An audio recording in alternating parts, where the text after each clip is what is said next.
Railway ಇಲಾಖೆಗೆ ಸೇರಿದ ಜಾಗದಲ್ಲಿದ್ದ ಬಂಡೆ ಮಹಾಕಾಳಿ ದೇವಸ್ಥಾನ ತೆರವಿಗೆ ಆಕ್ರೋಶ ವ್ಯಕ್ತವಾಗಿದೆ. ಹಿಂದೂ ಪರ ಸಂಘಟನೆಗಳ ಕಾರ್ಯಕರ್ತರು ರೈಲ್ವೆ ಇಲಾಖೆ ಅಧಿಕಾರಿಗಳ ವಿರುದ್ಧ ಪ್ರತಿಭಟನೆ ನಡೆಸಿದ್ದಾರೆ.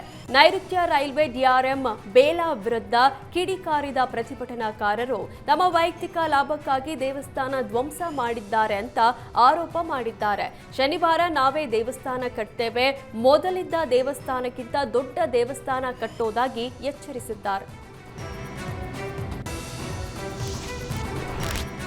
ಚಾಮರಾಜನಗರದ ಕೊಳ್ಳೇಗಾಲ ಪೊಲೀಸ್ ಸರ್ಕಲ್ ಇನ್ಸ್ಪೆಕ್ಟರ್ ಕಚೇರಿಯಲ್ಲಿ ಬೆಂಕಿ ಕಾಣಿಸಿಕೊಂಡಿದೆ. ವಿದ್ಯುತ್ ಶಾರ್ಟ್ ಸರ್ಕ್ಯೂಟ್ನಿಂದಾಗಿ ಅಗ್ನಿ ಅವಘಡವಾಗಿರೋ ಶಂಕೆ ವ್ಯಕ್ತವಾಗಿದೆ. ಘಟನೆಯಲ್ಲಿ ಕಂಪ್ಯೂಟರ್ ಹಾಗೂ ದಾಖಲಾತಿಗಳು ಸುಟ್ಟು ಭಸ್ಮವಾಗಿದೆ. ಅಗ್ನಿಶಾಮಕ ದಳ ಸಿಬ್ಬಂದಿ ಸ್ಥಳಕ್ಕಾಗಮಿಸಿ ಬೆಂಕಿ ನಂದಿಸುವಲ್ಲಿ ಯಶಸ್ವಿಯಾಗಿದ್ದಾರೆ. ಸ್ಥಳಕ್ಕೆ ಡಿವೈಎಸ್ಪಿ ಉಪೇಂದ್ರ ಭೇಟಿ ನೀಡಿ ಪರಿಶೀಲಿಸಿದರು. ಚಿತ್ರದುರ್ಗ ಜಿಲ್ಲಾಸ್ಪತ್ರೆಯಲ್ಲಿ ಚಿಕಿತ್ಸೆಗಾಗಿ ದಾಖಲಾಗಿದ್ದ 28 ವರ್ಷದ ಶಿಲ್ಪ ಮೃತಪಟ್ಟಿದ್ದಾರೆ. ವೈದ್ಯರ ನಿರ್ಲಕ್ಷ್ಯವೇ ಸಾವಿಗೆ ಕಾರಣ ಅಂತ ಮೃತ ಶಿಲ್ಪ ಸಂಬಂಧಿಕರು ವೈದ್ಯರ ವಿರುದ್ಧ ಆಕ್ರೋಶ ಹೊರಹಾಕಿದ್ದಾರೆ. ಐಸಿಯುಗೆ ಸಾಗಿಸೋದಾಗಿ ಹೇಳಿ ಶವಾಗಾರಕ್ಕೆ ಶಿಫ್ಟ್ ಮಾಡಲಾಗಿದೆ. ಮಗು ಆರೋಗ್ಯದ ಮಾಹಿತಿಯೂ ನೀಡಿಲ್ಲ ಅಂತ ಆರೋಪಿಸಿದ್ದಾರೆ. ಈ ಆರೋಪಕ್ಕೆ ಚಿತ್ರದುರ್ಗ ಜಿಲ್ಲಾಸ್ಪತ್ರೆಯ ಡಿಎಸ್ ಡಾಕ್ಟರ್ ರವೀಂದ್ರ ಪ್ರತಿಕ್ರಿಯಿಸಿದ್ದು, ಶಿಲ್ಪಾ ಅವರನ್ನ ತಡವಾಗಿ ಹೆರಿಗೆಗೆ ಕರೆತಂದಿದ್ದಾರೆ.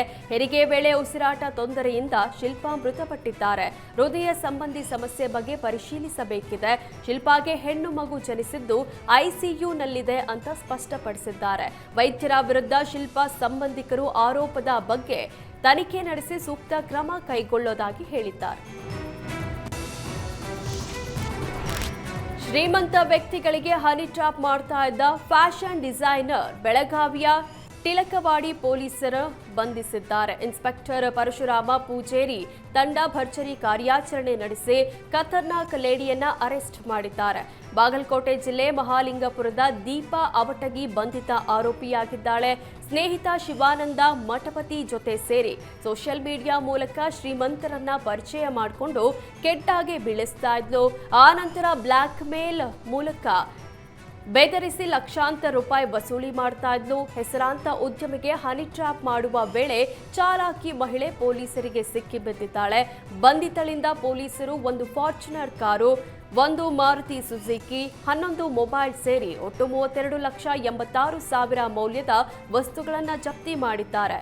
ನಾಪತ್ತೆಯಾಗಿರೋ ಆರೋಪಿ ಶಿವಾನಂದ್ಗಾಗಿ ಬಲೆ ಬೀಸಿದ್ದಾರೆ. ಗ್ರಾಮಕ್ಕೆ ಮೂಲ ಸೌಕರ್ಯ ಕಲ್ಪಿಸದೆ ನಿರ್ಲಕ್ಷ್ಯ ವಹಿಸಿದ ಹಿನ್ನೆಲೆ ಶಾಸಕ ಹಾಗೂ ಸರ್ಕಾರದ ವಿರುದ್ಧ ಮಂಡ್ಯ ತಾಲೂಕಿನ ಅವ್ವೇರಹಳ್ಳಿಯ ಗ್ರಾಮಸ್ಥರು ಪ್ರತಿಭಟನೆ ನಡೆಸಿದ್ದಾರೆ. ರಸ್ತೆ, ಚರಂಡಿ ಹಾಗೂ ಸಮರ್ಪಕವಾಗಿ ಕುಡಿಯುವ ನೀರಿನ ಪೂರೈಕೆ ಆಗದಿದ್ದಕ್ಕೆ ಗ್ರಾಮಸ್ಥರು ಆಕ್ರೋಶ ವ್ಯಕ್ತಪಡಿಸಿದ್ದಾರೆ. ಮುಂಬರುವ ಎಲ್ಲಾ ಚುನಾವಣೆಗಳಲ್ಲಿ ಮತದಾನ ಬಹಿಷ್ಕರಿಸುವ ಎಚ್ಚರಿಕೆ ನೀಡಿದ್ದಾರೆ. ನಮ್ಮ ಗ್ರಾಮಕ್ಕೆ ಯಾವುದೇ ರಾಜಕಾರಣಿಗಳು ಬರೋದೇ ಬೇಡ, ಬರಬೇಕು ಅಂದ್ರೆ ಮೊದಲು ರಸ್ತೆ ನಿರ್ಮಾಣ ಮಾಡಿ ಅಂತ ಆಗ್ರಹಿಸಿದ್ದಾರೆ. ಶಾಸಕ ದರ್ಶನ್ ಪುಟ್ಟಣ್ಣಯ್ಯ ಹಾಗೂ ಸರ್ಕಾರದ ವಿರುದ್ಧ ಘೋಷಣೆ ಕೂಗಿದ್ದಾರೆ. ರಾಜ್ಯ ಸರ್ಕಾರದ ಪ್ರಸಕ್ತ ಸಾಲಿನ ಬಜೆಟ್ನಲ್ಲಿ ಕಾಲೇಜುಗಳಲ್ಲಿ ವಿದ್ಯಾರ್ಥಿ ಸಂಘದ ಚುನಾವಣೆ ಮರು ಪ್ರಾರಂಭಿಸುವ ಮತ್ತು ವಿದ್ಯಾರ್ಥಿ ಇಂದಿರಾ ಕ್ಯಾಂಟೀನ್ ಪ್ರಾರಂಭಿಸುವ ಘೋಷಣೆ ಮಾಡಲಾಗಿದೆ. ಸರ್ಕಾರದ ನಿರ್ಧಾರಕ್ಕೆ ಎನ್ಎಸ್ಯುಐ ವಿದ್ಯಾರ್ಥಿ ಸಂಘಟನೆ ಸಂತಸ ವ್ಯಕ್ತಪಡಿಸಿದೆ. ಮಂಗಳೂರು ನಗರದ ಹಂಪನಕಟ್ಟೆಯ ವಿಶ್ವವಿದ್ಯಾನಿಲಯ ಕಾಲೇಜು ಕ್ಯಾಂಪಸ್ನಲ್ಲಿ ಎನ್ಎಸ್ಯುಐ ಕಾರ್ಯಕರ್ತರು ಸಂಭ್ರಮಿಸಿದ್ದಾರೆ. ಮತ್ತೊಂದೆಡೆ ಎನ್ಎಸ್ಯುಐ ಸಂಭ್ರಮಾಚರಣೆ ಖಂಡಿಸಿ ಎಬಿವಿಪಿ ವಿದ್ಯಾರ್ಥಿ ಸಂಘಟನೆ ಪ್ರತಿಭಟನೆ ನಡೆಸಿದೆ. ಎನ್ಎಸ್ಯುಐ ಕಾರ್ಯಕರ್ತರು ಕಾಲೇಜಿಗೆ ನುಗ್ಗಿ ಶೈಕ್ಷಣಿಕ ಚಟುವಟಿಕೆಗಳಿಗೆ ಅಡ್ಡಿಪಡಿಸುತ್ತಾರೆಂದು ಎಬಿವಿಪಿ ಆರೋಪಿಸಿದೆ.